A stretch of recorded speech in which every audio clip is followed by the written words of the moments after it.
Ladies and gentlemen, welcome to the World Economic Forum Sustainable Development Impact Summit. I'm Amanda Russo. I'm head of media content here at the World Economic Forum. I'm joined by Olivier Schwab, one of our managing directors, and welcome to our UpLink press briefing. We have a very exciting 30 minutes planned. We have some of UpLink's founding partners. We're going to hear from the CEOs making impact. And we're also going to hear about the next steps for one of the forum's most exciting projects and programs. This is the 1-year anniversary of UpLink, and we have a lot to talk about. So what we're going to do here is if you have any questions and you want to get involved and engaged in this session, please feel free to ask those through the chat box. And we're going to try to get through as many as we can while we hear from these innovators.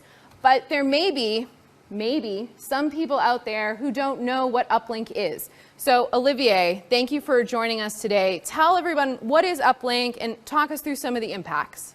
Sure, thank you, Amanda. So UpLink is very simple. It's an open digital platform which we launched a year ago with the objective of sourcing and scaling innovation for reaching the 2030 SDG goals. We developed a platform together with our partners, Salesforce and Deloitte. And today we have, after 12 months, we have a thriving community of 30,000 users. These are entrepreneurs, these are investors, these are multinational organizations, and we've selected 150 impact solutions out of this ecosystem which we've built over the past 12 months. And so over the past 12 months, we have this report. Can you tell us some of the key findings, maybe some of the key figures, sum it up for our audience? Sure. So just a handful of numbers. We're very excited to launch the UpLink Impact Report today, and we'll showcase in that report, indeed, what has happened in the past 12 months. But just as a summary, I can say that through the platform, we've channeled about $100 million worth of venture funding for some of the impact entrepreneurs. And they've had real impact on the ground, such as, for example, removing a combined 40 tons of greenhouse gas emissions out of the atmosphere, or, for example, providing drinking water to 2.7 million people. So these are just very concrete examples of some of the impact that the entrepreneurs who've transited through the platform have had. So it's really a new way to address some of the SDGs and a new way to create a community of entrepreneurs and investors and organizations who are interested and want to have impact. And so I think one of the coolest things about UpLink is that it's an open, public, free network that the forum is creating this ecosystem where you can actually connect. If you have an idea, if you have a solution, and it's creating a network. Exactly. For you. Exactly. Yeah. It's all about the ecosystem. Okay. And we have a lot to get through. I mean, the team has been very busy. I mean, 39 million tons of greenhouse gases captured in the past year, 150 different solutions that we're highlighting today. But I would like to go now to one of the UpLink founding partners, Deloitte. We're thrilled to have the global CEO, Puneet, here. Please tell us the importance of crowdsourcing and supporting these entrepreneurs from emerging markets. First, it's great to be with you and a very exciting time for Deloitte. We will announce tomorrow top innovators for Deloitte's World-Class Education Challenge. Before I get to UpLink, which I think I agree with Olivier is a wonderful tool, even though I might be biased, the World-Class Challenge, Deloitte has made a commitment that we will impact 100 million individuals, leveraging our core strength, which is our people, through education. 100 million people. And this is by geography. In India, we are focused on women and girls, but across the 150 countries that Deloitte operates in, that's what we are focused on. So back in May, we reached out to educators, entrepreneurs, and innovators across Africa, India, and Southeast Asia, and asked them to share their ideas for disrupting the status quo, particularly around education, which was impacted gravely as a result of this COVID-19 crisis that we've been navigating over the last 18 months. And the challenge really had three focus areas: providing equitable access to students that are being left behind, investing in teachers' development, and equipping students with the skills that they will need in the future. We got 400 submissions, of which 12 top innovators were selected. And they're going to propose, and we'll announce this tomorrow, creative ways to ensure equitable access, train teachers, and help students learn the soft and technical skills so that they can be successful. Deloitte is going to announce a special $1 million grant, a pro bono grant tomorrow when we announce these. Three of them are in India, which I said is a key focus area for Deloitte, where we are focused on women and girls. 175 million women and girls are uneducated in India, so they don't have access to the development that India is going through right now. And these three top innovators have very creative ideas around supporting crucial early year education, delivering micro courses through SMS and WhatsApp, and empowering youth with an entrepreneurial mindset. I'm really excited about this. It's really the power of the tool, UpLink, that allowed us to identify these innovators and to get them focused on addressing a difficult problem that plagues the entire world, but particularly India, Africa, and Southeast Asia. So I'm very excited about this. And as I said, we'll be announcing this tomorrow. Yeah, we have there's a lot of news coming up from Deloitte tomorrow. So thank you so much for that overview and your participation as a founding member. Turning now to our other founding partner from Salesforce, Simon Mulcahy. Thanks so much. He's the Chief Innovation Officer. Simon, UpLink's role in driving an ecopreneur revolution. Tell us a little bit more about what that is. Well, thank you, Amanda, Olivier, and thank you, Puneet, for Deloitte's incredible partnership. I can tell you there's an enormous amount of excitement around Salesforce about UpLink. In fact, we're going to spotlight it tomorrow at Salesforce's annual Dreamforce conference, which is tomorrow and the day after. But we're really proud to be a founding partner alongside Deloitte for this incredible platform. And it's worth calling out that Professor Schwab had a really powerful vision to engage younger generations who feel such passion and ownership for our planet and its future. And the fact is that UpLink is really proving to be the platform to help achieve this. It's a platform for mass mobilization. It empowers a new generation of social entrepreneurs to really kind of tackle the climate crisis. But what it really does is it brings together all the networks, all the insights and the capabilities that the forum has, and it makes them available for young, passionate entrepreneurs who want to change the world. Now at Salesforce, we call these entrepreneurs, these trailblazers, we call them ecopreneurs. And they're amazingly unique with powerful next generation technology, proven local solutions. But what they all also have in common is basically frustration. Their voice is too small. They don't have the right reach. They don't have access to the right finances. They don't have the right connections or access even to the right conversations. And what UpLink does is it brings them together with the right experts, the right investors, regulators, and influencers to really solve that. And the good news is that we're seeing it happen. We're seeing it happen at scale. Now, it's only just the beginning, but they're collaborating, they're developing high impact solutions, and they're making measurable impact on the SDGs. So in short, UpLink, anyone with the right idea in UpLink can actually make change in their community. But it's not good enough just to have tens of thousands of them. We now need to empower millions of them all over the world. We actually need an ecopreneur revolution, and we need it now because of the climate crisis that we're in.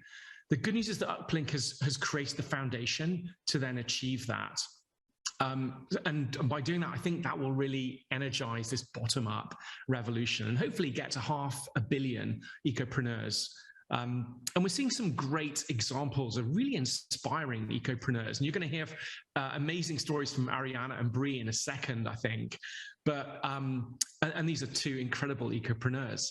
But there's another one, which is Seawater Solutions. Now, they're a winner of the UpLink, a major challenge actually called the Generation Restoration Youth Challenge that the forum just launched. And Seawater Solutions is kind of a multi-award-winning startup. They're based in Scotland, in Glasgow, where COP26 is going to happen soon.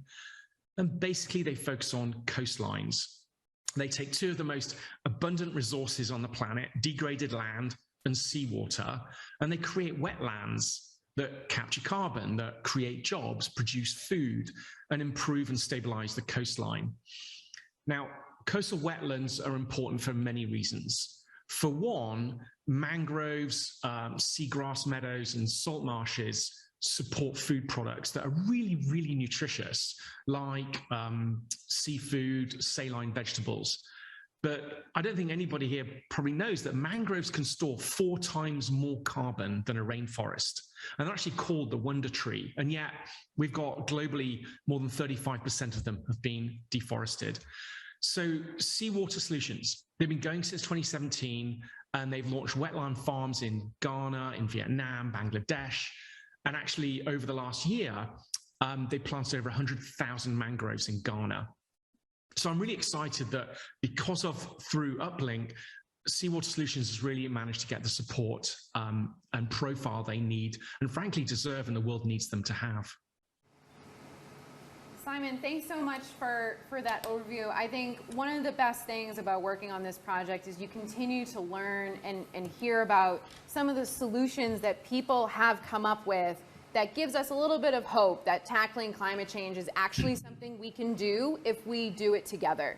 So I appreciate that. Thank you to Puneet and to yourself, our founding members. But let's go to our innovators. Let's hear a little bit more about their companies, their solutions, and how they're helping us to change the game. So I'm going to go first to Ariana De Yun. She's the founder and CEO of Forested Foods. Ariana, tell us a little bit more about what is Forested Foods, how are you working with UpLink, and talk to us about some of the impact you guys have been having. Sure, sounds good. And thanks to the World Economic Forum team, Salesforce, and Deloitte for really launching UpLink, which has been an incredible community to be a part of, even just over the past few months. So Forested Foods is an agroforestry enterprise that serves to combat deforestation and biodiversity loss. And really it's about unlocking more value, notably commercial value, from conservation-based agroforestry for all. We build and work with networks of smallholder forest communities. We're starting in Ethiopia with about 1,000 smallholder farmers to regeneratively produce and then process and finally distribute things like forest honeys, spices, gums, resins, and fruits, really anything that can grow in a forest. We're very much a nature-based solution to climate change, and what Forested Foods is building is the Cargill for deforestation-free and regeneratively produced agroforestry products from the global south. And so, a question from our side, how are you working with UpLink? What was, how did UpLink support the opportunity that you and Forested Foods had? Yeah, so I think when I joined the UpLink community, at this point, I looked at several different accelerators, and it was pretty tricky to find one that made sense for Forested Foods at the time. Forested Foods is an early stage venture. We are nature-based.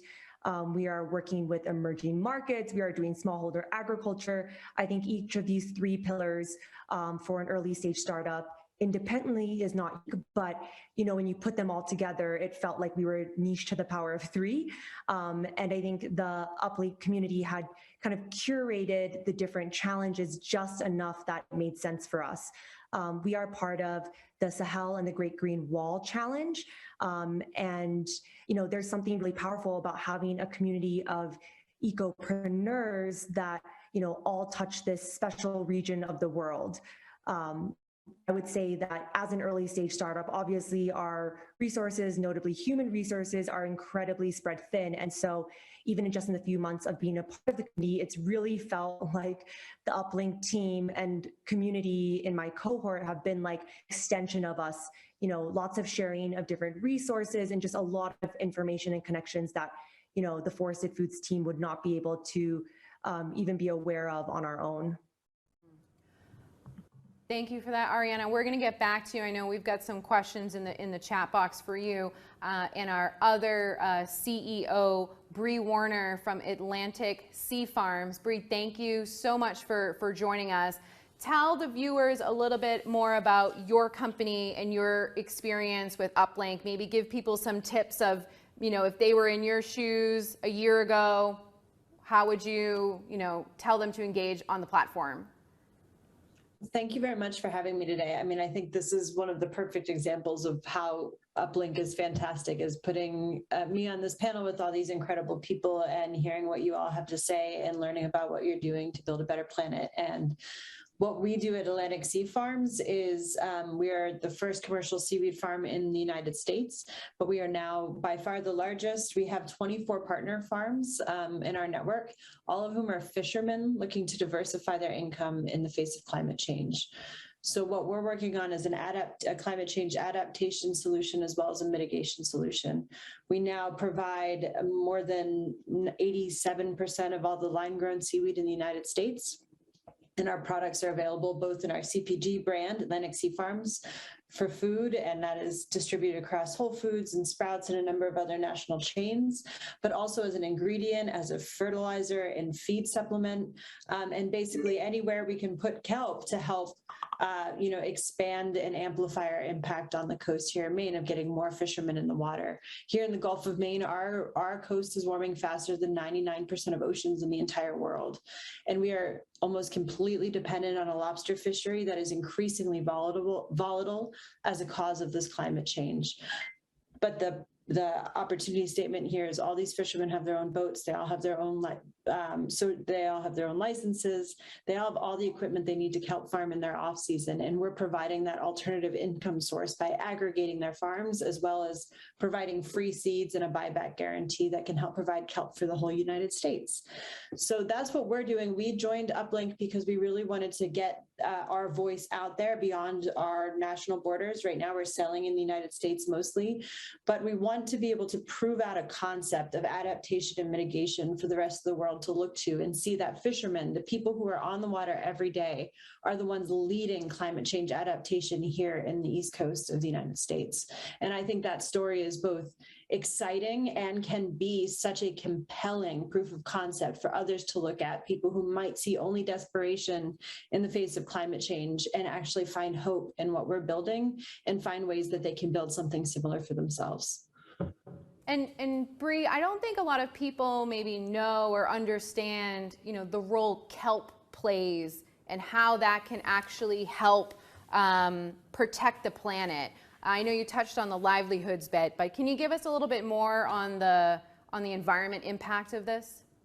Yeah, I mean, there's a lot we still don't know, which is one thing that's really exciting about kelp is we're learning something new every day. It's one of the most nutrient-dense foods on the planet, so it can feed people in a way that nothing else out there can. It has omega-3s, which most people don't get enough of in their diet, iodine, calcium, potassium, all these things.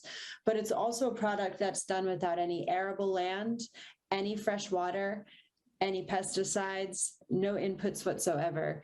And so it's replacing sort of all the other foods that you could pick on your plate that don't do any of those things. And in addition, it helps remove carbon and nitrogen from the water column where it grows, which once you eat it, it's not like it permanently sequesters climate change, but what it does is it helps change the pH of the water in that water column and can help mitigate some of the effects of climate change in that local area by making it less acidic and helping shell-bearing organisms in that area, while also not adding anything bad to the planet. So it cleans the water, it changes the pH in a positive direction, and it provides one of the most nutrient foods in the planet for people. Bree, thanks so much for that overview. And we can tell by the beeps in your background, a CEO's job doesn't stop. So thank you for even taking the time out for you and and Ariana to talk to us and tell us a little bit more. I'm going to open this up for questions. I have some questions. We have some questions that have come in on the chat. We have one from Jennifer Schenker. She is the editor-in-chief of The Innovator, which is the tech magazine at Les Echos. She's interested, this is mostly a question for our Salesforce and Deloitte panelists. She wants to know a little bit more about the partnerships between large companies and startups in UpLink and how you guys can kind of work together. What is that system like?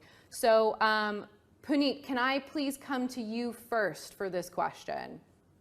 Well, I'd love to hear Simon's view as well. First off, Bree and Ariana were exceptional. I mean, it was just wonderful listening to you, and it gives certainly me hope that all of us need to do our part. Some of these problems, like the education challenge that I talked about and addressing the need in India, can seem overwhelming, but I think each one of us doing our part, which is what Bree was talking about, it will help us get a handle on this problem. But to answer your question specifically, the example that I gave you with the innovators and what we are trying to do at Deloitte is a perfect example of how Deloitte, leveraging UpLink, leveraging the wonderful enabling ecosystem power of WEF, helps us address a vexing problem in India. As I said, 175 million women and girls are uneducated in India and therefore don't have access to the same opportunities that everybody else does. Deloitte by itself can't solve this problem. We must create an ecosystem of partners, NGOs on the ground, the governmental entities, but also innovators and entrepreneurs. And that's why UpLink is such a powerful platform. It allows us to identify those individuals, to get their ideas, and then to help enable them through either Deloitte resources or Deloitte personnel so that they can actually have an impact. Simon, over to you. Thoughts on how you guys make that connection, between the big corporates and our startups or ecopreneurs?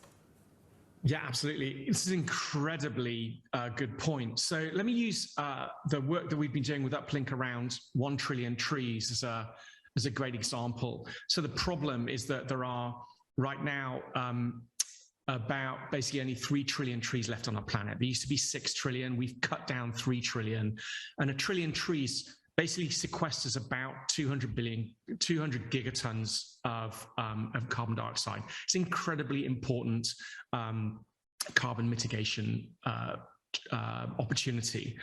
And so working with the World Economic Forum, we launched the 1 Trillion Trees Initiative, 1t.org, and we sparked a program, a challenge on UpLink. And what this has done is bring together so many, I don't even know the number, hundreds of different ecopreneurs focusing on tree planting. And this has provided a platform for them all to come together to learn off each other. It's allowed investors to join that community, but maybe even more importantly, regulators have joined that community. And that has really effectively catapulted all of this big program. And now we have organizations around the world who are focusing on 1 trillion trees. In fact, so much so that in 2 weeks' time, Global Citizen is launching a major event series in New York, Paris, London, focused on 1 trillion trees. And all of that is driven by the forum's ability to create awareness and bring these communities together. Thanks, Simon. We've got a question that's come in for Ariana and Bree. If you were to talk to yourself 1 year ago, what would be one or two of the lessons learned? What do you wish you knew now that you knew then? Let's start, Ariana. Can we go to you first, please? Sure. I guess I would say don't be too hard on yourself. I think a lot of us who are entrepreneurs are highly ambitious and very motivated to solve some of the world's most complex issues, but they're complex, especially when it comes to climate change.